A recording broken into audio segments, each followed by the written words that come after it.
مستونگ میں دھماکہ، حافظ حمداللہ سمیت متعدد افراد زخمی ہو گئے۔ ترجمان پی ڈی ایم کو کوئٹہ منتقل کیا جا رہا ہے۔ مستونگ جے یو آئی رہنما اور ترجمان پی ڈی ایم حافظ حمداللہ کے قافلے کے قریب دھماکہ ہوا ہے۔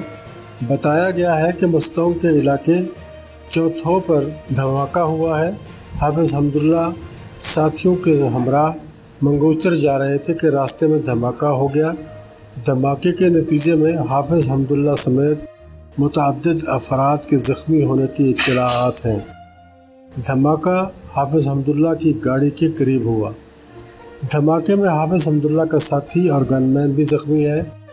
حافظ حمداللہ کو کوئٹہ کے اسپتال میں منتقل کیا جا رہا ہے۔ حافظ حمداللہ اور ان کے ساتھی کو کوئٹہ ریفر کیا گیا۔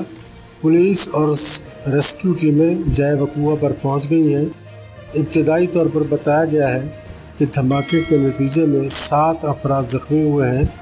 دھماکے کے بعد علاقے میں مکمل ناکہ بندی کر دی گئی ہے۔ کوئٹہ سے بھی ریسکیو ٹیم مستونگ روانہ کر دی گئی ہے۔